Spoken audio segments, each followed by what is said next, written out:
Muy buenas tardes, tengan todos ustedes. Estamos en su programa Estudiemos Juntos la Biblia. Amén, así que aquí estamos. Tardamos una semana para hacer otro video porque yo espero a Virgilia que llegue, así que pues oren por nosotros para que los podamos hacer cada semana, que podamos seguir adelante con estos estudios, ¿verdad? Que pues Dios nos ha puesto en nuestro corazón hacerlos para que pues todos conozcamos más, ¿verdad? Que todos aprendamos más a estudiar la Biblia, a conocer de nuestro gran Dios, nuestro Dios todopoderoso, nuestro Creador y Salvador. Así que pues vamos a empezar a estudiar la Biblia y pues miren, ya estamos en Éxodo 40. Vamos a leer ahora: Moisés erige el tabernáculo y la nube sobre el tabernáculo. Ya vamos en el video número 86. Y en Éxodo 39 vimos la hechura de las vestiduras de los sacerdotes, la obra del tabernáculo terminada. Así que pues empecemos. ¿Cómo estás, Virgilio? Estoy bien. Muy bien, sentado. Sí, o sea, como de costumbre, cada vez que empezamos un video relatamos un poquito lo que vimos en el capítulo anterior. Y lo que habíamos visto en el capítulo 39, como que fue lo último que le presentaron a Moisés, la obra de las vestiduras o el acabado de las vestiduras sacerdotales. Y Moisés todo lo inspeccionó, todo lo que hicieron los artesanos. Moisés estaba dándole el visto bueno. Y dice Moisés que todo fue hecho, lo registró aquí él, todo fue hecho conforme a lo que Dios había mandado, conforme a lo que el modelo que Dios había mostrado en el monte a Moisés. Entonces las vestiduras no fue la excepción, las hicieron conforme a lo que Dios había dicho, y como dice también la escritura aquí en el Éxodo, vestiduras para honra y hermosura del sacerdote Aarón. Esas vestiduras pasaban a ser la herencia del hijo mayor del sacerdote, del sumo sacerdote. Y Moisés se las entregaba a su hijo, al que iba a continuar el sumo sacerdocio después de él. De hecho, Aarón estuvo en el sacerdocio hasta el día de su muerte. El mismo día de su muerte, lo vamos a ver más adelante, el mismo día de su muerte, él con Moisés y con su hijo mayor, el que quedaba como hijo mayor, subieron al monte, a uno de los montes, al monte que Dios les mostró. Y Moisés murió en el monte. Pero antes de su muerte, él se despojó, se quitó sus vestiduras sacerdotales y se las entregó a su hijo. Entonces, esa era la investidura que el Padre y Moisés, que era el gran profeta de Dios en ese tiempo, la investidura que el Padre le daba a su hijo mayor en ese momento. Y le entregaba el sacerdocio con esas vestiduras, el sumo sacerdocio. Subieron tres: Moisés, Aarón y Eleazar, pero descendieron solamente Moisés y Eleazar. ¿Por qué? Porque Aarón había muerto en el monte. Eleazar tuvo que ver a su padre morir allá. Recibió primero las vestiduras y luego pues simplemente Aarón se quedó acostado y murió. Se acostó y murió. Entonces tuvo que bajar Eleazar con esa carga, ¿no?, de haber visto a su padre morir, y ahora él tener sobre sus hombros la responsabilidad de ser el sumo sacerdote, el que ministra para todo el pueblo. Pero eso lo vamos a ver más adelante. Me estoy adelantando un poco, pero lo vamos a ver. Simplemente estabas haciendo referencia pues de que la importancia de las vestiduras sacerdotales, de las vestiduras del sumo sacerdote. Entonces Moisés las vio, las inspeccionó y dijo, son igualitas a como Dios me las mostró en el monte. La obra del tabernáculo, después le trajeron a él también toda la obra del tabernáculo, y todo estaba de acuerdo a como Dios se lo había mostrado en el monte. Moisés así lo declara, Moisés lo confirma, que todo estaba hecho conforme al modelo que le había sido mostrado en el monte. Y terminamos esa parte donde está Moisés bien dando el visto bueno, y bueno, lo que sigue inmediatamente, claro, era levantar el tabernáculo. Lo vamos a ver en este capítulo 40. Era levantar el tabernáculo, y como Dios le dijo a Moisés que lo hiciera, lo hizo fuera del campamento. Por eso fue conocido como el tabernáculo de reunión, porque estaba fuera del campamento, no en medio del campamento, como originalmente Dios quería que fuera. Pero ante la rebeldía del pueblo de Israel, dijo Dios, no, prefiero construirlo fuera del campamento, allá tú te vas a reunir conmigo, y no voy a estar en medio de las rebeliones del pueblo de Israel, porque si llego a estar en medio de esas rebeliones, o cuando ellos se levanten en una rebelión contra Moisés, o sea, de hecho era en realidad cuando se rebelaban contra Moisés, era una rebelión contra Dios, porque Dios le había dado la autoridad a Moisés. Entonces él dijo, no voy a estar en medio de ellos, porque desde el día de sus rebeliones voy a castigarlos a todos y van a morir. Entonces se hizo eso para proteger al pueblo de sus propias rebeliones. Entonces es lo que vamos a ver hoy, cómo se levanta el tabernáculo y fuera del campamento. Y pues esperamos que este último capítulo del Éxodo pues nos deje un agradable sabor en nuestro, como dicen, un agradable sabor de boca, un agradable sabor en nuestro corazón, en nuestra mente, en nuestro espíritu, para seguir leyendo la Escritura, porque todo tiene un propósito, todo tiene, bueno, muchas de las cosas aquí tienen simbolismos que eran un reflejo de lo que venía en el futuro, de la venida de nuestro Señor Jesús, de la promesa de nuestro Señor Jesús. Entonces todo tiene un propósito, todo sigue una línea hacia el Señor Jesús, todo simbolismo dirige hacia el Señor Jesús.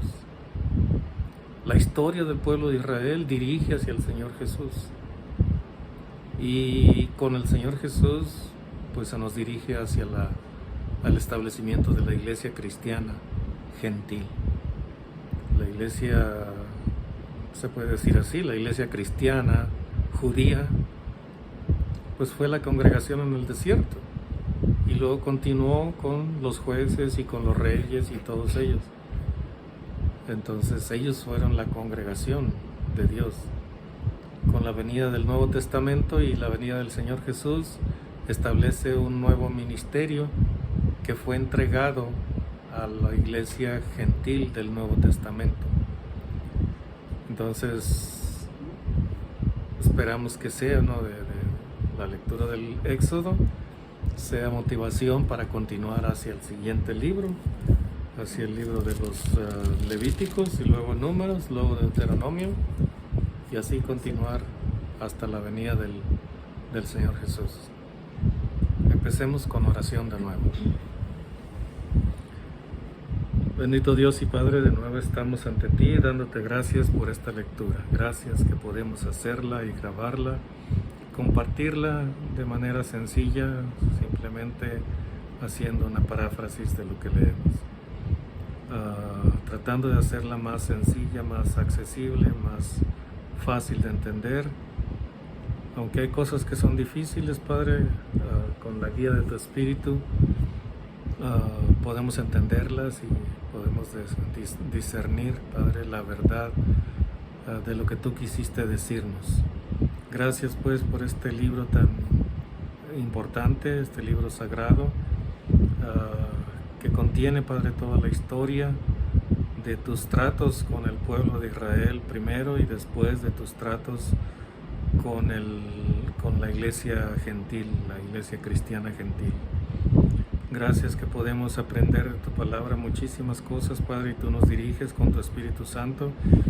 Y es lo que queremos que hagas en este día, Padre, en este momento que vamos a hacer este video, que tú nos guíes con tu Espíritu para que podamos ser claros al exponer tu palabra en la manera en que lo estamos haciendo. Dirígenos tú, Padre, enséñanos tú, danos interpretación correcta como solo tú lo puedes hacer a través de tu Espíritu Santo. Gracias pues por esta lectura y pedimos que estés con nosotros en el nombre de nuestro Señor Jesús. Amén. Amén. Bueno, pues todavía no tiene ahí su Biblia, pues córrale por su Biblia y traiga sus pollitos también. Que no lo vamos a esperar. Así que bueno, ojalá esté allí con la Biblia, que tome un tiempo, ¿verdad?, para estudiar la Biblia juntamente con nosotros. Así que abra su Biblia en Éxodo 40. Moisés erige el tabernáculo. Dice: luego Jehová habló a Moisés diciendo: en el primer día del mes primero harás levantar el tabernáculo de reunión.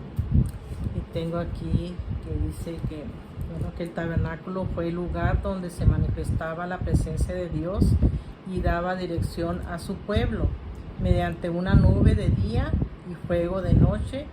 Y bueno, también ahí lo vemos en Éxodo 40, 34 y 38.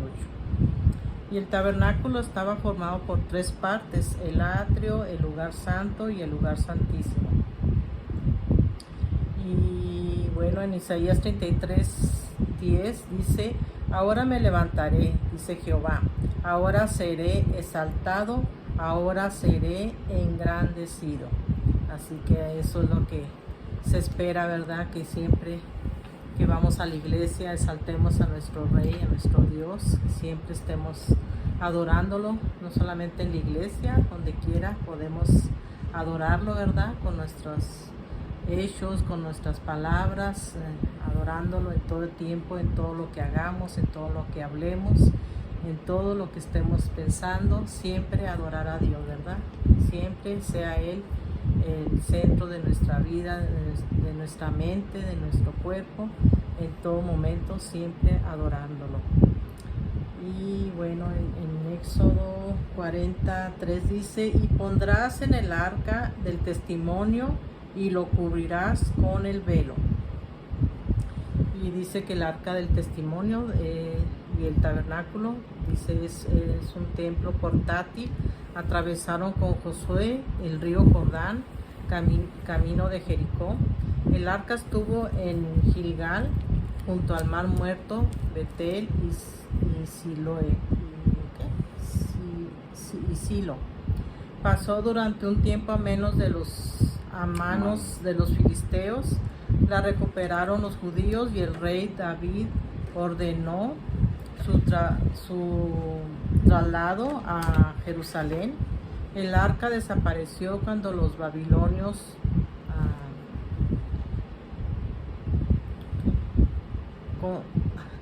yo le entiendo, los babilonios conquistaron Jerusalén en 587 a.C. Conquistaron, mira, no lo entendí. Conquistaron Jerusalén en el año 587 antes de Cristo. Y en el 4 dice: meterás la mesa y la pondrás en orden, meterás también el candelero y encenderás sus lámparas. Y en el 5 dice: y pondrás el altar de oro para el incienso delante del arca del testimonio y pondrás la cortina delante a la entrada del tabernáculo. Dice en el 4, no, sí, sigue.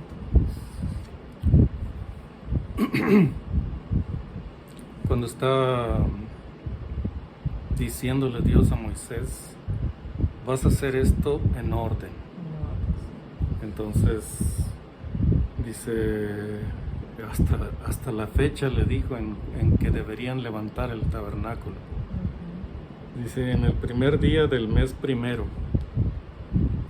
Si se acuerdan, ellos habían salido de Egipto prácticamente un año antes. Entonces salieron, tardaron unos meses en llegar al monte Sinaí, y después vino todo el pacto de Dios con el pueblo de Israel y la rebelión del pueblo de Israel y el que no tenían agua y se rebelaron, pidieron agua, y todo eso fue sucediendo prácticamente durante un año. Después vino el pacto renovado dentro de ese mismo año, y luego ya vino la construcción, la fabricación del tabernáculo. Entonces aquí le está diciendo, dice, en el primer día del mes primero harás levantar el tabernáculo. Y cuando están saliendo de Egipto, dice también en el mes de Aviv, tales fechas salieron también de Egipto. Así que ya había pasado un año cuando salieron de Egipto y estaban levantando el tabernáculo. Entonces le da el orden, dice, harás levantar el tabernáculo de reunión. Entonces el tabernáculo es el cuadro, no es un cuadro, es un rectángulo, pues tenía forma rectangular, pero eran prácticamente 4 paredes de cortinas. Entonces le dice, y pondrás en él el arca del testimonio. O sea, en el tabernáculo vas a poner el arca del testimonio, hacia el fondo del tabernáculo, hacia la parte posterior del tabernáculo. Dice, y la cubrirás con el velo. O sea, iban a colocar el arca y luego iban a poner un velo. Ese velo nadie lo cruzaba, solamente el sumo sacerdote, y una sola vez al año, el día de expiación. Entonces mete el arca al fondo del tabernáculo, pones una cortina, que aunque era una cortina, era como una pared que nadie debía pasar. Tenía prohibido todo, aunque fuera sacerdote, no podía pasar esa. Incluso el sumo sacerdote no podía entrar a esa parte. Tenía que hacerlo una sola vez al año, el día de expiación, y ofrecer sacrificio, ofrecer sangre para sí mismo y para el pueblo. Y era solamente entrar, ofrecer y salir. Luego dice, entonces quedaba cubierta con un velo el arca. Luego dice en el 4, meterás la mesa y la pondrás en orden. La mesa del pan de la proposición tenía que estar en cierto lugar, ubicada en cierto lugar del tabernáculo, pero de este lado del velo que cubría el arca.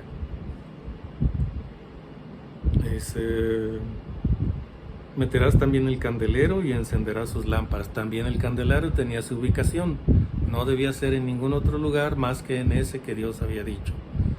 Uno estaba al lado norte, y otro estaba al lado sur. La mesa en un lado y el candelero en el otro. Y luego dice, y pondrás el altar de oro para el incienso delante del arca del testimonio. Dice, el incensario de oro tenía que estar delante del arca, pero de este lado del velo. Era donde entraban y ofrecían incienso, pero estaba de este lado del candelero, delante, después de la cortina que cubría el arca.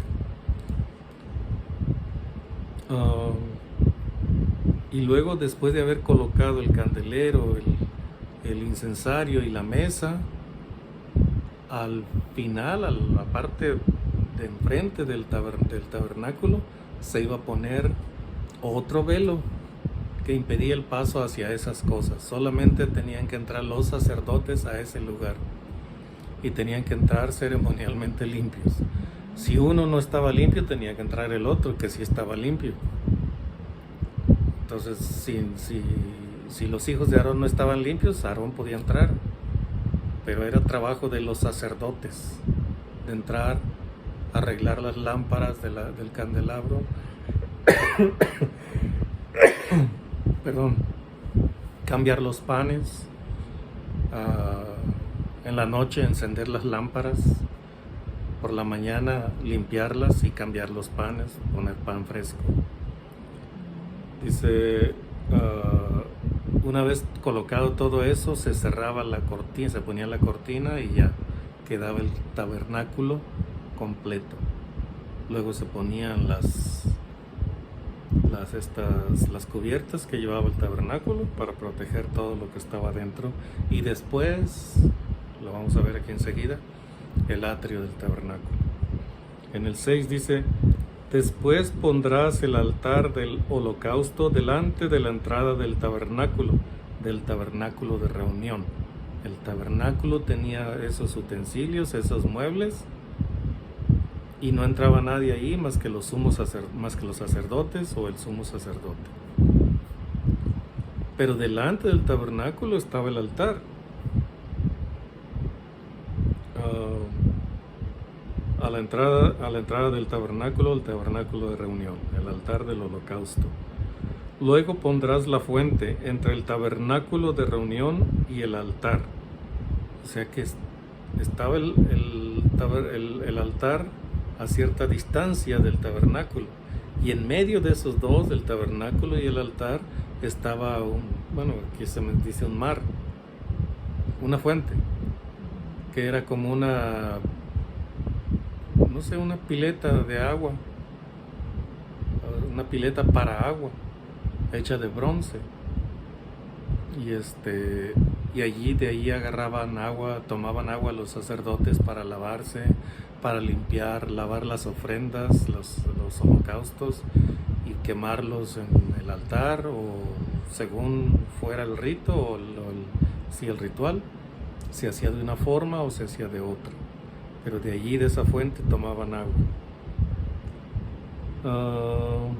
Luego pondrás la fuente entre el tabernáculo de reunión y el altar, y pondrás agua en ella. Finalmente pondrás el atrio alrededor y la cortina a la entrada del atrio. Entonces el atrio, de nuevo, era otro rectángulo, pero mucho más amplio, que abarcaba desde atrás del tabernáculo, los lados del tabernáculo,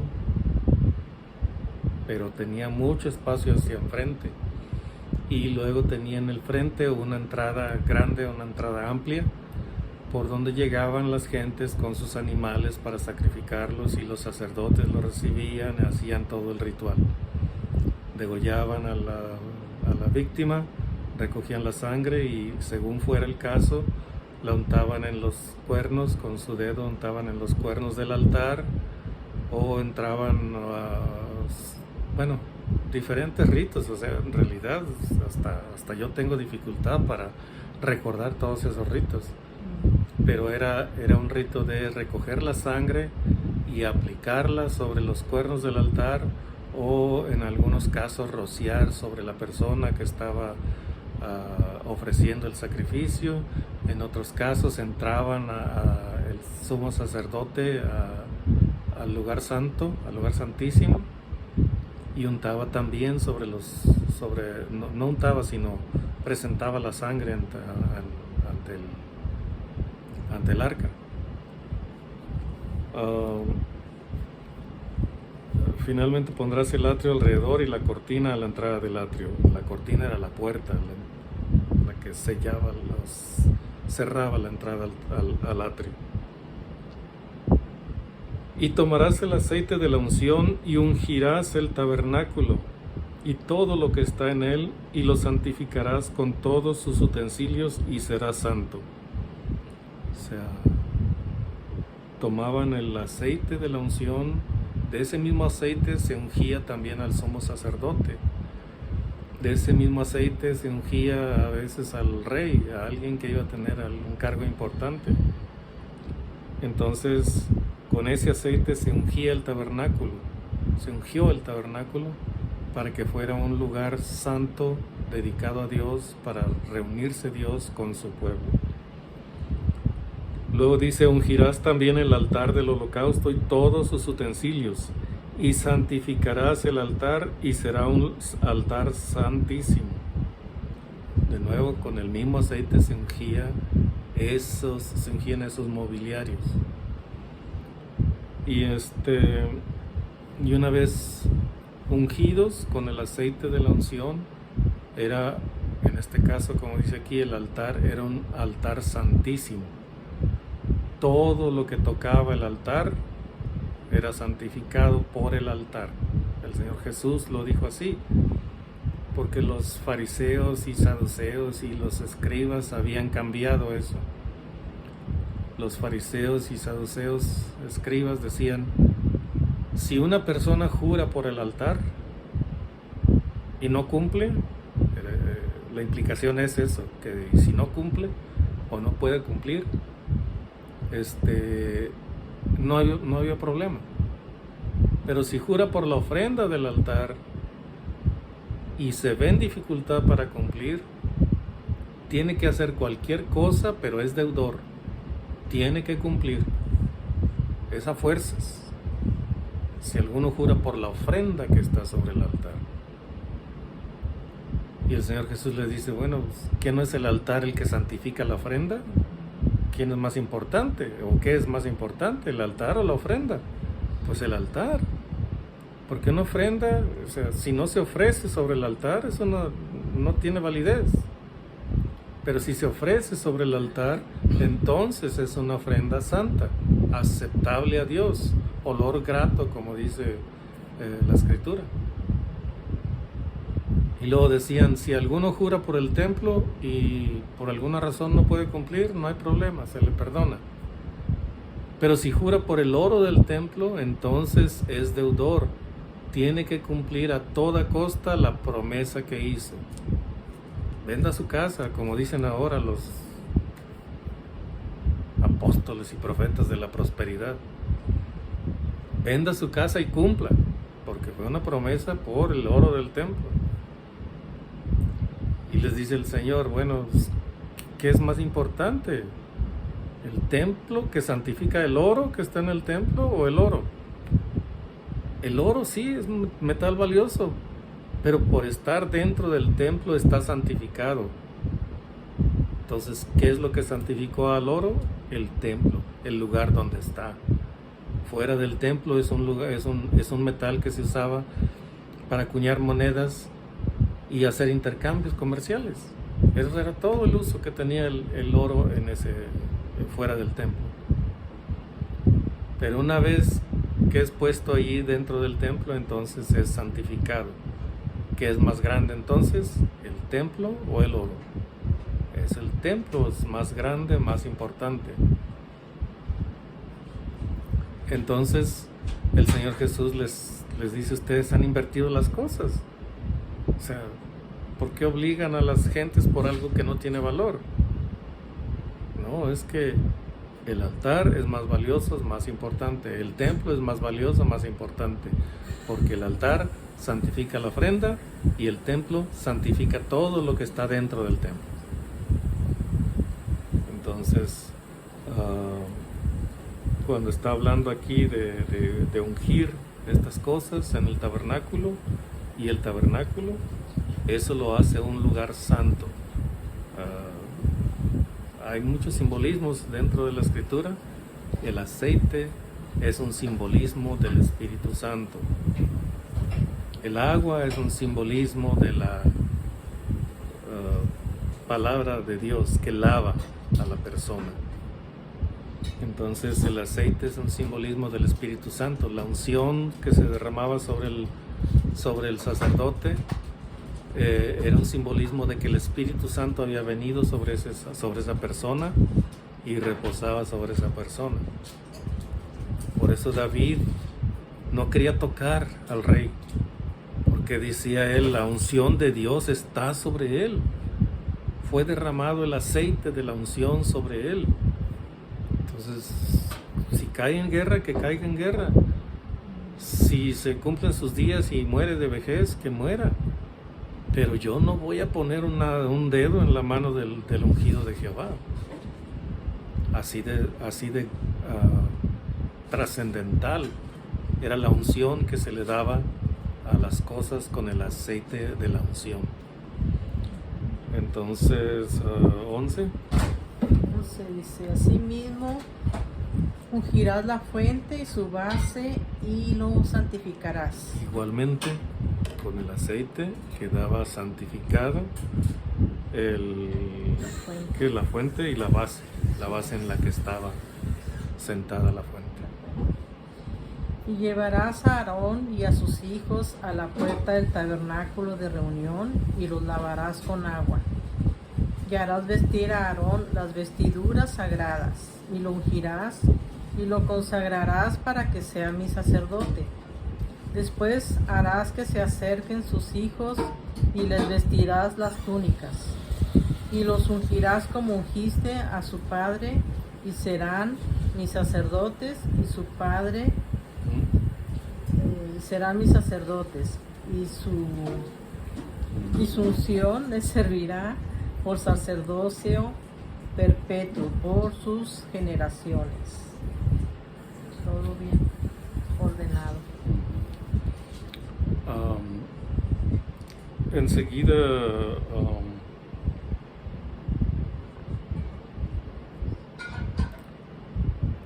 creo que después de haberles vestido sus vestiduras y todo eso, venía la unción sobre el sumo sacerdote, sobre Aarón. Y se acuerdan de aquel salmo que dice que la comunión entre los hermanos, eso es como el buen óleo que se derrama sobre la cabeza y desciende por la barba, y luego dice la barba de Aarón. O sea, el salmista está recordando la unción del primer sumo sacerdote del pueblo de Israel. Está recordando un evento trascendental en la vida del pueblo de Israel, que fue cuando se estableció el tabernáculo y se estableció a Aarón como sumo sacerdote, y se le puso el aceite de la unción, que se ponía sobre la cabeza, pero era tan suave ese aceite que descendía suavemente de la cabeza a la barba. Y luego hace el énfasis, hace la aclaración, no cualquier barba, era la barba de Aarón. Dice, y desciende hasta llegar al borde de sus vestiduras, así de suave era ese aceite, y así de abundante, porque no es una copita y se la echan encima, no, era prácticamente echarle un buen chorro de aceite sobre la cabeza. Entonces descendía por su cuerpo, primero de la cabeza a la barba, y de la barba descendía por el pecho o por la espalda, dependiendo, pero era tan suave que descendía por las vestiduras, debajo de las vestiduras de Aarón, y llegaba hasta el borde de las vestiduras. Así de suavecito era el aceite, así de especial era esa preparación. En el 16 dice, y Moisés hizo conforme a todo lo que Jehová le mandó, así lo hizo. Así en el día primero del primer mes, aquí está, en el segundo año, el tabernáculo fue erigido. Moisés hizo levantar el tabernáculo y asentó sus basas, y colocó sus tablas, y puso sus barras, e hizo alzar sus columnas, levantó la tienda sobre el tabernáculo, y puso la sobrecubierta encima del mismo, como Jehová había mandado a Moisés. Esta frase la podemos encontrar en muchas partes de aquí del Éxodo, que así lo hizo Moisés conforme como Jehová lo había mandado a Moisés. Así lo hizo Moisés. Y tomó el testimonio y lo puso dentro del arca, y colocó las varas en el arca, y encima el propiciatorio sobre el arca. Está tomando el arca del testimonio, dentro de ella pone las tablas del testimonio, y encima pone la cubierta, pues como dice, el propiciatorio, con sus dos figuras de querubines encima, y mete las barras en los anillos que tiene el arca, y entonces la coloca en su lugar. Y se levantó la tienda sobre el tabernáculo, y tomó el testimonio y lo puso dentro del arca, y colocó las varas en el arca, y encima el propiciatorio sobre el arca. 21 dice: luego metió el arca en el tabernáculo y puso el velo extendido y ocultó el arca del testimonio, como Jehová había mandado a Moisés. Puso la mesa en el tabernáculo de reunión al lado norte de la cortina, fuera del velo, y sobre ella puso por orden los panes delante de Jehová, como Jehová había mandado a Moisés. Puso el candelero en el tabernáculo de reunión, enfrente de la mesa al lado sur de la cortina. Y encendió las lámparas delante de Jehová, como Jehová había mandado a Moisés. Ordenadito. Y así como les digo, o sea, la mesa, a veces se me escapan esos detalles, ¿no? Pero la mesa estaba hacia el lado norte y el candelero hacia el lado sur. El frente del tabernáculo estaba dirigido hacia el oriente, y entonces de ese modo quedaba dirigido, ¿no? El frente del tabernáculo hacia el oriente, la parte de atrás hacia el occidente. Hacia el norte, la mesa dentro del tabernáculo, la mesa del pan de la proposición, y hacia el sur el candelero. Enfrente de la cortina que cubría el arca estaba el altar del incienso, y ya finalmente la cortina que cerraba el acceso al tabernáculo. En el 26 dice: puso también el altar de oro en el tabernáculo de reunión delante del velo que cubría el arca, y quemó sobre él incienso aromático, como Jehová había mandado a Moisés. Se vuelve a repetir la frase, o sea que Moisés estaba empeñado en hacer exactamente lo que Dios le había mostrado.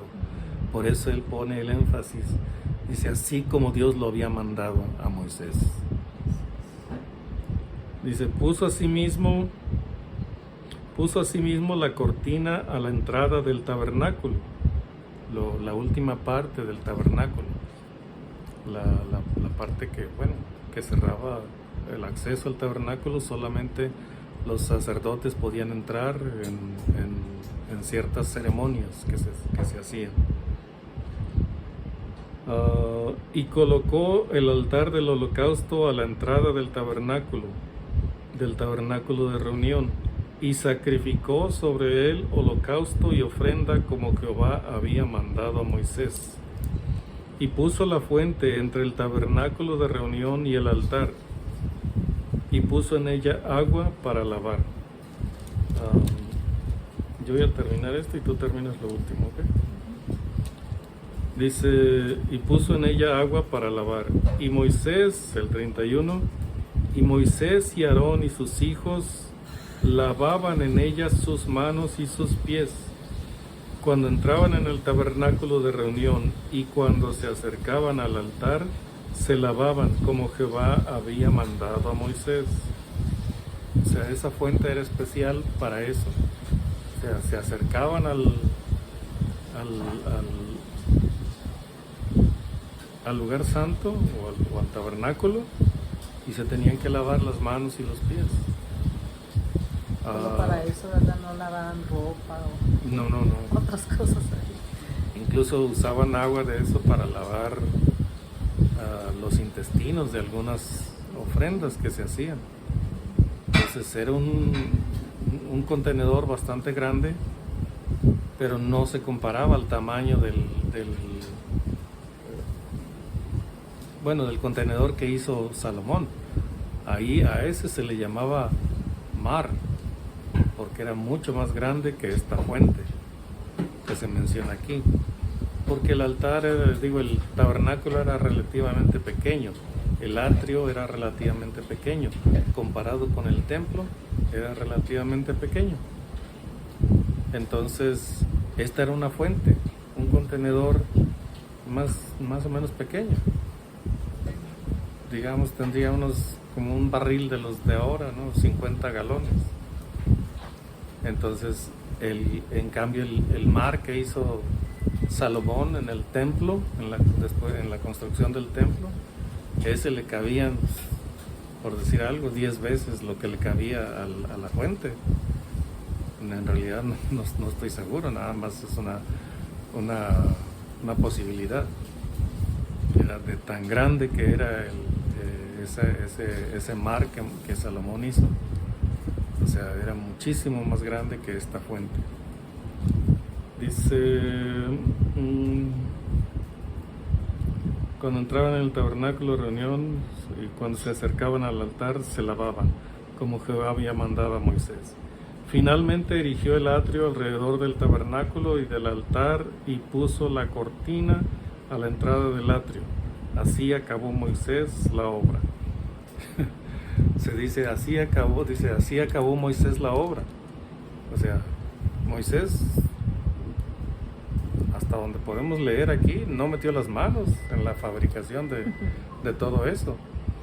Pero todo se hizo conforme a lo que Moisés les había dicho a los artesanos que hicieran. Entonces Moisés incluso tuvo que darles el visto bueno, sí, exactamente así es como Dios me lo mostró. Entonces por eso se le dice, ¿no? que así acabó Moisés la obra. O sea, sí, él la acabó porque él la dirigió. Él estuvo al tanto de todo lo que se hacía. Él estuvo hablando con los dos artesanos principales. ¿Cómo era el nombre de uno? Bezalel y Aholiab. Él estuvo directamente involucrado con ellos, diciéndoles, tiene que ser así, de este modo, y de este modo, y de este modo. Entonces ellos, conforme a lo que Moisés les dijo, así lo hicieron. Y cuando terminaron, le trajeron a Moisés y dijo Moisés, así era como Dios me lo dijo. Entonces todo está exactamente como Dios me lo dijo. Por eso la declaración aquí, que así lo terminó Moisés todo, porque él dirigió a los artesanos y él se encargó de llamar a pedir las ofrendas, o sea, él con sus gentes, ¿no? que lo ayudaban. Entonces, por eso se dice eso. Así acabó Moisés la obra. Ahora vamos a leer la nube sobre el tabernáculo, que está en el versículo 34 de Éxodo 40. Dice, entonces una nube cubrió el tabernáculo de reunión y la gloria de Jehová llenó el tabernáculo. Y no podía Moisés entrar en el tabernáculo de reunión porque la nube estaba sobre él y la gloria de Jehová lo llenaba. Y cuando la nube se alzaba del tabernáculo, los hijos de Israel se movían en todas sus jornadas. Pero si la nube no se alzaba, no se movían hasta el día en que ella se alzaba. Porque la nube de Jehová estaba de día sobre el tabernáculo, y el fuego estaba de noche sobre él, a vista de toda la casa de Israel. en todas sus jornadas. Y pues qué tremendo, ¿verdad? Esto de la nube. Y bueno, yo tengo aquí en Éxodo 40, 34 y 38, donde dice que la nube de día cubrió el tabernáculo y la gloria de Jehová llenó el tabernáculo y el fuego estaba de noche. Y dice en 2 de Crónicas 5:13 que Salomón traslada el arca del templo. Cuando sonaban pues las trompetas y cantaban todos a una para alabar y dar gracias a Jehová. Dice, y a medida que alzaban la voz con trompetas y címbalos y otros instrumentos de música y alababan a Jehová diciendo, porque Él es bueno, porque su misericordia es para siempre. Entonces la casa se llenó de una nube, la casa de Jehová. También vemos en 2 de Crónicas 7:3, dice, cuando vieron todos los hijos de Israel descender el fuego y la gloria de Jehová sobre la casa, se postraron sobre sus rostros en el pavimento y adoraron y alabaron a Jehová, diciendo, porque Él es bueno y su misericordia es para siempre. Así que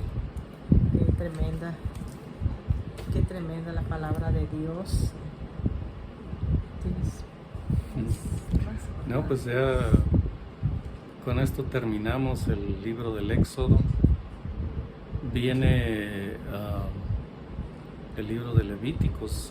En realidad el libro de Levíticos es prácticamente donde Dios vierte un sinnúmero de leyes. Bueno, estoy exagerando, ¿verdad? O sea, donde Dios vierte todas las leyes que Él les entregó por medio de Moisés al pueblo de Israel. Prácticamente es como la constitución política del pueblo de Israel. Una ley, una constitución dada por Dios mismo a través de Moisés. Entonces, allí es donde vamos a ver en el libro de Levíticos muchas más leyes. O sea, muchísimas, en realidad son más de 600 leyes, 613 hasta donde yo sé, son 613 leyes que Dios les entregó al pueblo de Israel, y ahí los vamos a ir viendo porque hay reglamentos para holocaustos, reglamentos para ofrendas, reglamentos para ofrendas de paz, reglamentos para las ofrendas por el pecado, etcétera, ofrendas expiatorias, leyes de los sacrificios, las leyes sobre la consagración de Aarón y de sus hijos, muchísimas leyes que tienen que ver con el pueblo de Israel, leyes que nadie más conocía, solamente el pueblo de Israel. Hay muchas cosas que debemos tener en cuenta a la hora de estudiar la Escritura. Por ejemplo, preguntas: ¿quién lo dijo? ¿A quién se lo dijo? ¿Por qué se lo dijo? ¿Cuándo se lo dijo? ¿Hasta en dónde se lo dijo? O sea, esas son preguntas: ¿quién, cómo, cuándo y por qué? O sea, ¿Para qué? ¿por qué y para qué? ¿Para qué se lo dijo? Entonces, teniendo en cuenta esas cosas, bueno, la Torá, los libros de la ley, los 5 libros de Moisés, ¿quién lo dijo? Bueno, es obvio, ¿no? Dios. ¿A quién se lo dijo? También es obvio, solamente al pueblo de Israel. Nadie más, ningún otro pueblo conocía estas leyes. ¿Por qué se los dijo? Bueno, porque ustedes son mi especial tesoro. Porque yo los escogí a ustedes para ser mi pueblo y para ser su Dios. Por eso les estoy dando estas leyes con las cuales se deben relacionar conmigo. Y si obedecen, serán prosperados. Si desobedecen, porque hay una relación entre ustedes y yo, si desobedecen los voy a castigar, no los voy a dejar que me desobedezcan, y el que ha de morir, morirá. Pues así lo dice la Escritura, ¿no? Todo, el alma que pecare, esa morirá. No va a morir el hijo del que pecó, no, va a morir el que pecó. No va a morir el padre del que pecó, no, va a morir el hijo que pecó. Entonces,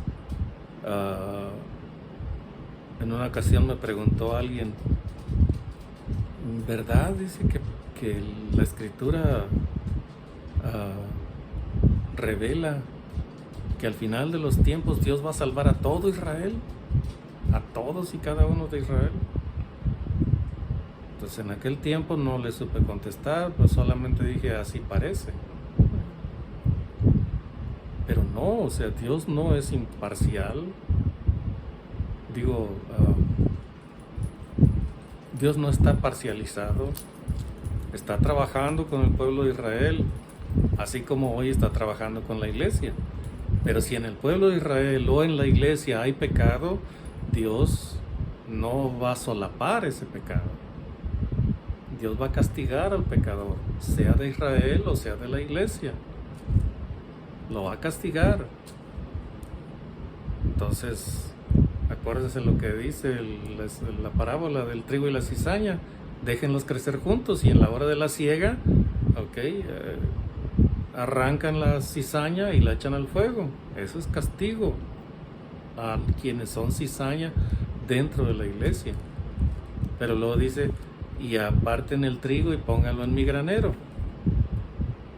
Entonces va a haber un tiempo de intervención de Dios en el que Dios va a castigar el pecado que haya dentro de la iglesia, y va a haber el día de la intervención de Dios en el que Dios va a castigar el pecado que hay en su pueblo Israel. O sea, no porque sean su pueblo les va a perdonar o tolerar cualquier pecado que tengan. No, lo va a castigar, y lo va a castigar severamente. Si hay arrepentimiento, bueno, entonces se perdona, pero si no hay, se condena, sea de Israel, sea de la iglesia. En la iglesia tenemos una ventaja mucho más grande. ¿Por qué? Porque cuando un pecador se arrepiente de todo corazón, bueno, ese pecador responde al llamado de Dios, y de todo corazón se entrega, y de todo corazón vive para Dios. Para esa persona ya no hay condenación, porque esa persona sabe de dónde viene y hacia dónde va. Sabe que viene de una vida de pecado, de perdición, de condenación. Y sabe que Dios la rescató de esa vida pasada y ahora está caminando en vida nueva hacia la vida eterna, hacia la salvación, hacia la gloria de Dios. Entonces, cuando el pecador es sincero en en su conversión, y no las frases que ahora se hacen, ¿no? Ya hice la oración del pecador, ya soy salvo para siempre. No, eso es mentira, eso es una falsa salvación. De hecho, el que es salvo de verdad tiembla de recordar solamente hacia dónde iba, recordar de dónde Dios lo rescató y recordar hacia dónde va. Entonces se estremece, se conmueve, hay convicción, pero así como el criminal que fue encontrado convicto de sus faltas, de sus crímenes. Así el pecador sabe, es convicto, está convicto de que estaba condenado hacia el infierno, pero Dios lo rescató y lo puso en un camino de vida. Entonces ese pecador genuinamente convertido no va a retroceder, no va a volver hacia el camino anterior.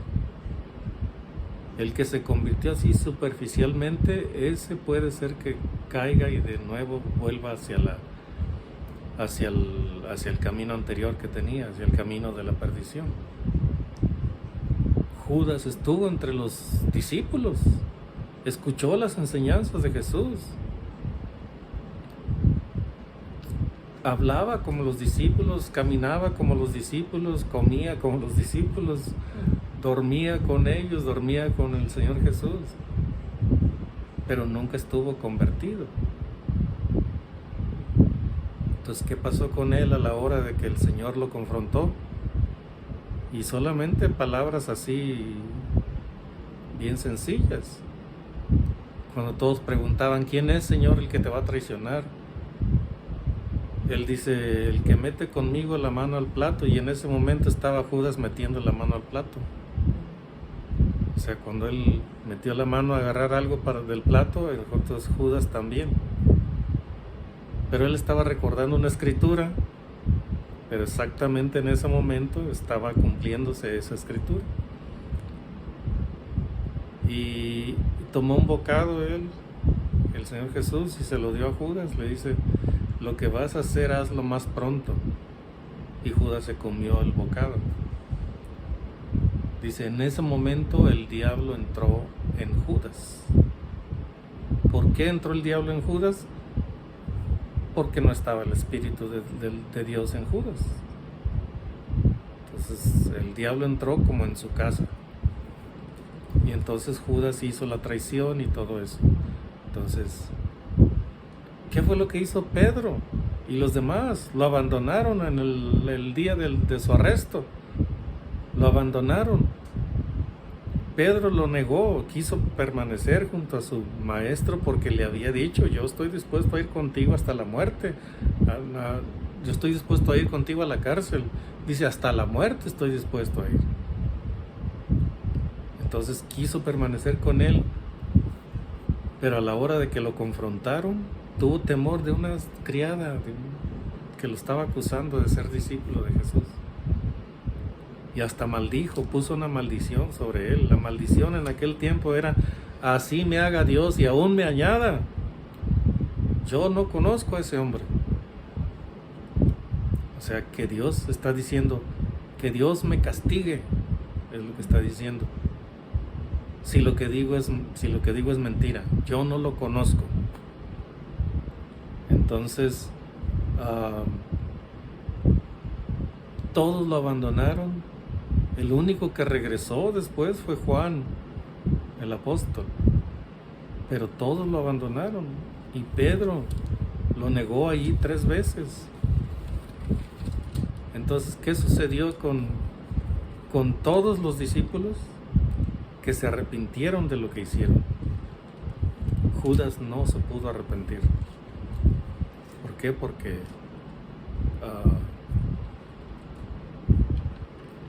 él fue llamado, pero nunca fue escogido. Hay mucho más que decir acerca de eso y no me quiero meter tan hondo en estas cosas. Pero el libro del Levítico, que vamos a continuar más adelante, presenta leyes, ordenanzas que fueron dirigidas hacia el pueblo de Israel, que nadie más, ningún otro pueblo conocía, nadie más las conocía. Se hicieron accesibles en cierta forma en algún momento a pueblos gentiles, pero no eran para ellos, no eran dirigidas para ellos. Entonces todas las leyes o se aceptan todas o se rechazan todas. Si quieres aceptar una ley del Antiguo Testamento, te estás obligado a observar todas las demás leyes. Si quieres vivir por la ley, por las obras de la ley, entonces no puedes vivir por la gracia. Si quieres vivir por la gracia, entonces no puedes vivir por las obras de la ley. Es una o la otra. O es por obras o es por gracia tu salvación. Si es por obras, yo me di cuenta que a mí me faltaba mucho para ser salvo. porque en algún tiempo viví en eso de una iglesia legalista. Pero ahora entiendo que es la gracia solamente, la gracia del Señor Jesús. Y a través de la lectura vamos a encontrar todo el tiempo gracia sobre gracia, gracia tras gracia. Porque aquí hubo gentes que fueron salvos solamente por la fe, por la gracia de nuestro Señor Jesús, aún en el Antiguo Testamento. Entonces, la fe es la que salva, la gracia es la que da la salvación, solamente. Que Dios tiene misericordia de nosotros, de la iglesia. Entonces, continuaremos la lectura del libro de Levítico y pues esperamos que continuemos teniendo el favor de su atención. Amén. Muchas gracias a todos por el libro del Éxodo terminado hoy. Amén. Así que pues qué bendición que pudimos terminar ya Éxodo, y pues todo es con un propósito. Todo Dios lo da con un propósito, ¿verdad? Y pues el propósito de este libro es para conocer más a Dios. Y aquí dice en Juan 20:31, dice: pero estas señales se han escrito para que creáis que Jesús es el Cristo, el Hijo de Dios, y para que creyendo tengáis vida en su nombre. Así que eso es el propósito, ¿verdad?, de Dios, de que seamos alcanzados, que tengamos la vida eterna, que seamos salvos. Y pues todo Dios lo hace ordenadamente, Él quiere ordenar nuestra vida, nuestra mente, nuestros pensamientos, todo, ¿verdad? Él quiere que este templo, este tabernáculo crezca en nuestro corazón, ¿verdad? Que siempre seamos más y más llenados de la gloria de Dios, de su palabra, de su espíritu. Así que pues hay que seguir adelante creyendo en nuestro Dios, de que Él lo hace todo posible, que todo lo que es para nosotros imposible, Dios lo hace posible. Así que pues sigamos estudiando la palabra de Dios y sigamos comunicándole a los demás, ¿verdad?, que estamos haciendo estos videos para que pues conozcan un poquito más del amor de Dios. Así que pues haga eso también usted, ponga su granito de arena, ¿verdad?, invitando a otros a conocer a Dios, ¿verdad? Dígales que en YouTube, en Facebook, en Twitter estamos pasando estos videos, y acuérdele cómo se llama: Estudiemos Juntos la Biblia. Así que ahí lo puede encontrar usted. Y bueno, pues se acabó el Éxodo 40 y vamos a empezar con Levítico. Esperamos que usted continúe juntamente con nosotros. Que Dios le bendiga, que tenga un día súper, mega bendecido. Hasta un nuevo video. Bye bye.